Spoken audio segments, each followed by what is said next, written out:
2023년 마지막 주일입니다.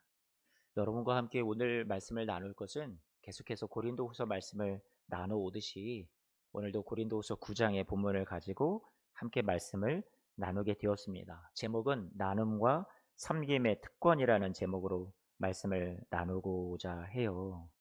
여러분, 지난 시간에 걸쳐서 고린도후서 8장과 9장 말씀은 한마디로 말하면 헌금에 관한 교훈이 나와 있는 성경의 한 부분이라고 말씀을 드릴 수 있겠습니다.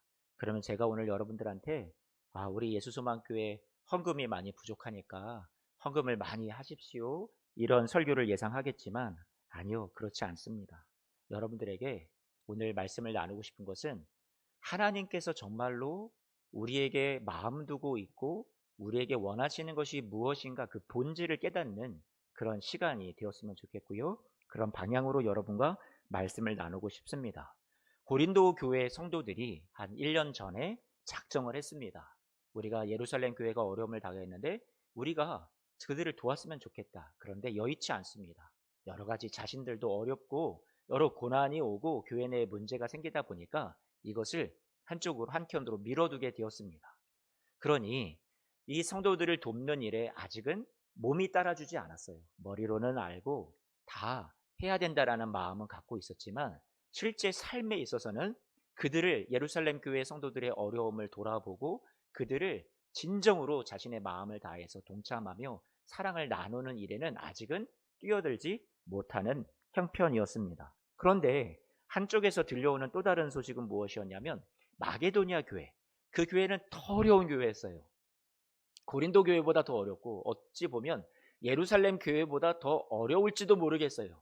그만큼 어렵다라고 얘기를 하고 있는데 그 마게도니아 교회 성도들이 자신들이 하나님 앞에 받은 은혜가 있는데 그 받은 은혜가 너무 크고 감사하여서 내가 이걸 견딜 수가 없다, 벅차다. 그래서 그 사랑을, 받은 은혜를 나눠주려고 예루살렘 교회의 어려운 형편의 소식을 듣고 그 교회로 은혜를 흘려보내기를 시작을 합니다. 사도 바울이 이것을 가지고 고린도 교회 성도들한테 이 은혜를 너희가 알았으면 좋겠습니다 하고 시작을 하는 것이 지난 시간에 우리가 같이 말씀을 읽었던 고린도후서 8장 1절의 말씀이었죠. 8장 1절 말씀 한 번만 좀 띄워줘 보시겠어요? 형제들아, 하나님께서 마게도냐 교회들에게 주신 은혜를 우리가 너희에게 알리노니, 이렇게 얘기하고 있습니다. 이 마게도냐 교회 사람들이 받았던 은혜가 있대요. 그런데 그 은혜가 고여있지 않은 거예요. 썩지 않는 거예요. 그래서 정체되지 않은 거예요. 통로로서 계속 흘려보내지게 되었던 거죠. 그래서 바울은 이 은혜를 우리 고린도 교회 성도들도 받았을진데 이 은혜를 우리 고린도 교회 성도들도 알았으면 좋겠다라고 얘기를 하는 거죠. 그럼 이 은혜는 뭘까요? 마게도냐 교회 성도들이 받았던 은혜는 뭐고 고린도 교회 성도들이 받았던 은혜는 뭔가요? 고린도후서 8장 9절 말씀에 보니까 지난 시간에 여러분과 함께 나눴었죠. 예수 그리스도께서 모든 것을 가지신 부유하신 자로서, 정말로 높으신 분으로서, 모든 것 위에 뛰어나신 분으로서 그 당신이 모든 것을 다 버리시고 비우시고 저와 여러분을 위해서 낮아지시고 가난해지셨다라는 거예요. 그래서 그의 가난함으로 말미암아 여러분을 어떻게 하시려고요? 여러분을 부유하게 하시려고 주님이 이 세상에 생명을 다해 찾아와 주신 사건이죠. 여러분, 이게 은혜라는 거예요. 이 은혜를 우리가 알았으면 좋겠다라고 얘기하는 거죠. 고린도 교회 성도들이 알았으면 좋겠다고 얘기하는 거예요. 마게도냐 교회 성도들이 이 은혜를 알았다라는 거예요. 내가 이런 은혜를 받은 사람이구나. 그리스도께서 나를 위해서 자신의 모든 것을 다 내어주시고 가난해지셔서 나를 부유하게 해주셨구나. 그러면 나도 나에게 이 가난함 대신에 부유함을 주신 주님의 은혜가 너무나도 고마워서 내가 이 은혜를 흘려보내야지 하는 마음을 가졌었다라는 거죠. 그래서 고린도후서 8장 4절 말씀을 보니까 이렇게 말합니다. 8장 4절 말씀 우리 같이 읽어볼게요. 시작. 이 은혜와 성도 섬기는 일에 참여함에 대하여 우리에게 간절히 뭐 한다고요? 구하니. 그러니까 지금 이 사도 바울은 오늘 8장 4절 말씀에서 세 가지로 표현을 하고 있는데요. 이 고린도 교회 성도들이 참여했으면 좋겠다. 이 예루살렘 교회 성도들을 돕는, 이 모금을 하는, 헌금하는, 쉽게 표현하면 그 일에 함께 했으면 좋겠다라는 의미에서 4절 말씀을 얘기하는데 뭐라고 표현하냐면 헌금해라 이렇게 표현하지 않고요. 뭐라고 표현했냐면 세 가지 단어를 쓰고 있어요. 8장 4절 말씀 한 번만 더 띄워줘 보시면 앞에 보이시죠? 첫 번째 단어가 뭐냐면 눈에 들어오죠. 은혜라고 표현했고요. 두 번째 단어는 성도 섬기는 일이라고 표현했고요. 세 번째 단어는 뭐라고 표현했어요? 참여함이라고 표현을 하고 있습니다. 그러면 우리가 생각하는 헌금이라는 것, 이것에 대해서 오늘 여러분들에게 좀 더 성경적으로 사도 바울은 그것을 여러분에게 뭐라고 알려주고 싶은지 이 단어를 가지고 중심으로 말씀을 잠깐 나누고 싶어요. 첫 번째, 헌금이라고 하지만 너무 딱딱하고요. 사실 이것은 뭐라고 표현되냐면 은혜라고 표현이 됩니다. 은혜라는 단어는 헬라어 원문 성경을 보니까 카리스라고 되어 있는데요. 이 카리스라는 것은 8장 4절 말씀 한 번만 더 띄워줘 보세요. 이 은혜와 했잖아요. 은혜. 그러니까 하나님이 주신 그 은혜, 이것을 우리가 또 다른 어려운 사람들, 이 축복을 받아야 되고 누려야 되는 사람들한테 나눠주는 그 은혜를 가리켜서 카리스다, 이렇게 은혜다라고 표현하는 거예요. 헌금을 대신하는 용어로 지금 바울이 쓰고 있습니다. 그런데 세번역 성경을 보잖아요. 여러분 지금 세번역 성경을 안 갖고 계시겠지만 이 세번역 성경에는 뭐라고 표현하고 있냐면 이 은혜를, 이 단어를 이렇게 번역했어요. 특권으로 번역을 했습니다. 뭐라고 번역을 했다고요? 특권으로 번역을 했습니다. 은혜가 왜 특권인가요? 아니 그러면 은혜가 특권이라는 것은 내가 받은 은혜를 나눠주는 것은 내가 좀 손해보는 것 아닌가요? 내가 가난해져야 되잖아요. 내가 교회 공동체의 어떤 필요를 위해서 내가 무언가를 아끼고 내가 손해보고 내가 덜 쓰고 교회 공동체를 위해서 무언가를 내가 나눈다 할 때 이것은 나에게 어찌 보면은 내 것이 감소되는 거잖아요. 줄어드는 거잖아요. 그런데 지금 바울은 뭐라고 표현하고 있냐면 특권이라는 그런 단어로, 은혜라는 단어로 쓰고 있습니다. 어떻게 특권일까요?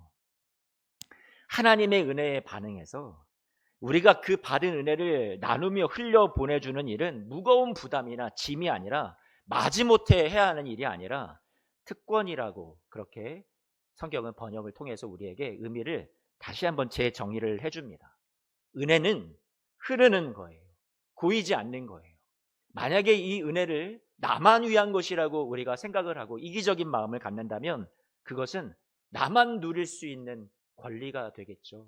그런데 여러분, 그것이 내가 다른 사람들을 향해서 내가 받은 은혜를 흘려보낼 수 있는 것이 하나님의 은혜를 깨달은 자로서 그 특별한 은혜를 내가 하나님 앞에서 알게 된 자로서 누리는 특권이라고, 그렇게 여러분들에게 말씀은 의미를 가르쳐 주는 것 같습니다. 사랑하는 성도 여러분, 은혜는요, 저와 여러분 안에 와서 여러분에게 이건 특별한 나에게 주신 은총이구나, 이것을 알게 해줍니다. 그 은총을 발견한 사람은 나누는 삶을, 자연스럽게 은혜를 흘려보내는 삶을 살게 되죠. 2023년 한 해를 살아오면서 여러분은 어떤 은혜를 흘려보내주고 계십니까? 여러분이 지나온 한 해 동안 은혜를 받은 사람으로서, 내가 특권을 누리는 사람으로서 나눠주는 특권도 생각했나요? 아니면 나만 움켜쥐는 특권을 생각해 오셨나요? 여러분의 삶은 어땠습니까? 한 해를 돌아보셨으면 좋겠어요. 저도 지나온 발자국이 다 걸음마다 자국마다 부끄러운 뿐인 것 같습니다. 더 나누며 살았어야 되는데, 더 받은 은혜를 제가 전해주는 축복의 통로로, 은혜의 통로로 살았어야 되는데 너무 움켜쥐며 살지는 않았나. 여러분 자신을 오늘 말씀에 비추어서, 거울에 비추어서 돌아봤으면 좋겠어요. 두 번째 단어가 눈에 들어옵니다. 4절 말씀에 두 번째 눈에 들어오는 단어는 뭐라고 되어 있냐면요, 성도 섬기는 일이라고 되어 있습니다.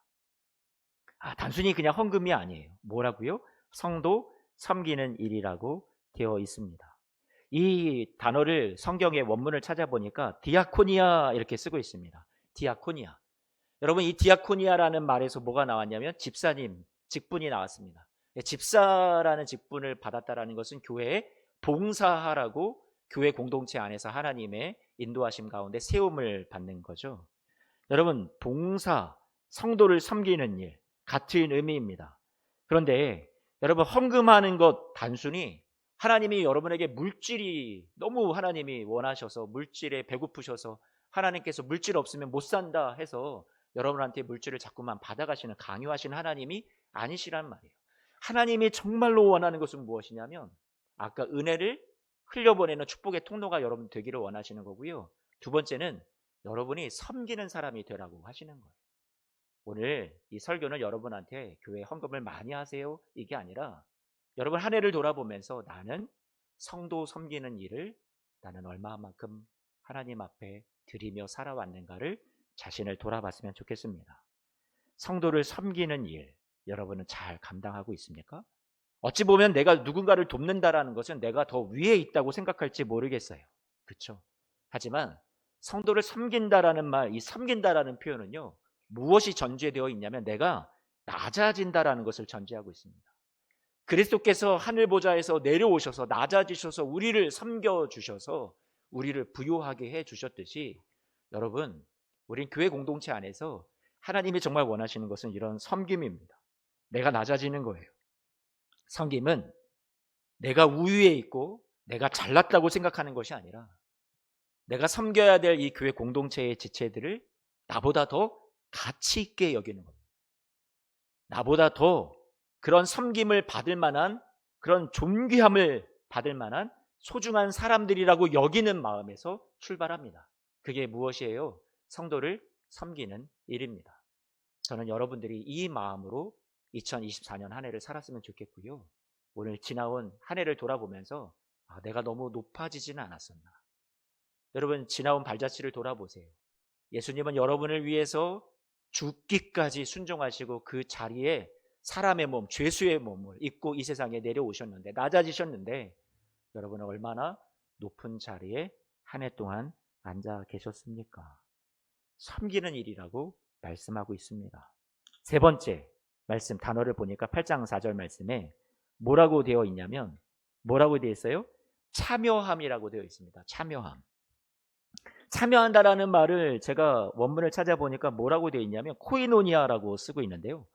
여러분 이게 좀 생소하지 않아요? 서로 연결이 잘 안 되는 것 같아요. 그러니까 헌금, 우리는 뭔가 하나님 앞에 뭐 예배 시간에 돈을 많이 이렇게 해서 바친다 이런 개념을 갖고 있는데 하나님은 어떤 물질을 하나님이 막 축적하기 원하신다기보다 여러분한테 무엇을 원하시냐면 코이노니아, 이 교회를 향한 하나님의 마음이 코이노니아를 원하신다라는 거예요.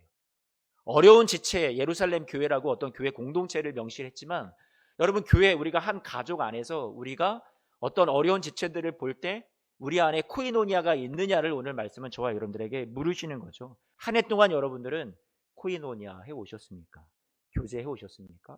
목장 안에서, 성가대 안에서, 여러분들이 봉사하는 기관 안에서, 여러분 교회 여러 어떤 여러분들이 소속되어 있는 그런 부서 안에서 여러분들은 코이노니아 하고 계십니까?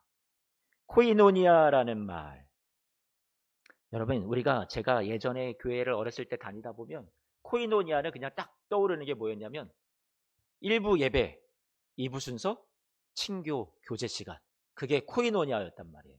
제 머릿속에는 코이노니아 하면 노는 거, 레크레이션, 게임하기 막 이런 것들만 생각났단 말이에요. 간식 놓고 과자 먹으면서 그게 코이노니아다.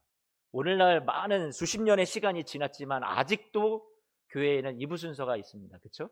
저희 교회 우리 예수소망교회 2부 순서는 뭘까요? 네? 2부 순서 뭐예요? 저희는 식당으로 가는 겁니다. 거기가 친교실이거든요. 코이노니아의 다른 말은 펠로우십, 친교라는 의미를 갖고 있습니다. 우리가 성도들끼리 교제하러 가는 거예요. 예배는 아직 끝나지 않았어요. 일부 예배가 여기에서 하나님 앞에 우리가 열심히 드렸다면 진짜 하나님이 또 기뻐 받으시는 예배는 뭐예요? 십자가도 우리가 십자가가 없네. 십자가도 옆을 보잖아요. 하나님과 수직적인 관계만 있나요? 십자가가 옆으로 횡으로도 있단 말이에요. 주위를 보라는 거죠. 그게 주님께서 우리에게 원하시는 사랑이에요. 우리는 교회 와서 예배의 행위가 어디까지 포함되냐면 주위를 둘러보는 거예요. 사랑을 나누는 거예요. 교제하는 거예요. 그런데 이 교제한다라는 것을 헌금이라고 표현을 하잖아요. 로마서 15장 26절 말씀을 보니까 로마서 15장 26절 말씀 맨 끝에 무슨 단어가 들어오냐면 기쁘게 얼마를 뭐 했대요? 연보했대요. 연보라는 단어를 제가 원문을 찾아보니까 코이노니아 되어 있습니다. 그러니까 아니 마게도냐와 아가야 사람들이 예루살렘 교회 사람들의 가난한 사람들을 생각하면서 기쁜 마음으로 뭐 했대요? 코이노니아 했대요. 아니 헌금했다라는 말도 아니고 그래 여기에 나오는 헌금이라는 말을 다른 말로 바꿔서 연보했다라는 말도 아니고 코이노니아 했다고? 이게 무슨 의미지? 이런 여러분 생각이 들잖아요. 코이노냐 했다라는 말은 아까 오늘 8장 4절 말씀에서 여러분들에게 다시 번역을 해 주었죠. 뭐라고요? 참여했다. 참여했다라는 말이에요. 동참했다라는 말이에요. 다시요. 그것을 로마서 15장 26절 말씀에는 이렇게 표현합니다. 세 번역 성경에는 구제금이라고 표현했고요. 연보라는 단어 대신에 구제했다. 근데 약간 이 구제금이라는 말이 저는 약간 번역이 좀 별로 이렇게 안 와닿아요. 세 번역 성경 번역이 뭐냐면 좀 높은 위치에서 동정하듯이 이게 자선하듯이 자 구제 이런 의미가 좀 담겨 있는 것 같아서 별로 구제라고 표현하는 표현이 번역이 별로 마음에 안 들고요. 그 가톨릭과 그러니까 구교와 우리 개신교가 같이 공동으로 번역한 성경이 있는데 그 공동 번역 성경을 보면 너무 잘 해놨는데요. 15장 26절 이 연보라는 코이노니아의 개념을 어떻게 표현했냐면 이렇게 표현했습니다. 가난한 성도들에게 한번 들어보세요. 가난한 성도들에게 같은 교우로서 정을 나누려고 기쁜 마음으로 보낸 것입니다. 되게 부드럽지 않아요? 다시요. 가난한 성도들에게 같은 교우로서 정을 나누려고 기쁜 마음으로 보낸 것입니다. 이 코이노니아를 말하는 겁니다. 참여하는 거예요. 동참하는 거예요. 그래서 단순한 이 코이노니아는 친목한다, 뭐 우리 게임한다, 같이 논다, 뭐 이런 의미가 아니라 여러분 우리 교회 공동체 안에서 마음을 같이 하는 거죠. 그리고 같이 돕는 거예요. 같이 보살피는 거예요. 그래서 함께 나누는 삶을 나누고 물질을 나누고 마음을 나누고 여러분 그렇게 하는 모든 행위들을 다 가리켜서 뭐라고 얘기하냐면 코이노니아다라고 얘기를 하는 거죠. 이런 점에서 보면 헌금이라는 것은요 하나님 앞에 막 드린다 바친다라의 그런 개념보다 어떤 의미가 더 크냐면 공동체를 위해서 내가 받은 은혜를 흘려보낸다. 공동체를 생각하면서 어떤 누군가를 위해서 내가 철저히 낮아져서 그를 높여주면서 그를 섬겨준다. 공동체에 어떤 아프고 힘들고 연약하고 가난한 사람들이 있다면 내가 같이 그들의 아픔에 그들의 가난함에 무엇하는 거예요? 참여한다. 마음으로 참여하고 물질로 참여하고 몸으로 참여한다. 그게 뭐예요? 코이노니아입니다. 코이노니아. 빌립보서 3장 10절 말씀 같이 보죠. 빌립보서 3장 10절 말씀입니다. 빌립보서 3장 10절 말씀 같이 한 번만 읽어볼까요? 시작. 내가 그리스도와 그 부활의 권능과 그 고난의 예수님만 혼자 그냥 고난 당하셨으면 됐지. 뭐 우리가 뭐 그거를 따라갈 이유가 있을까요? 이렇게 생각이 될지 모르겠어요. 정말 주님의 그 고난에 대해서 동참하는 사람은 누가 있을까요?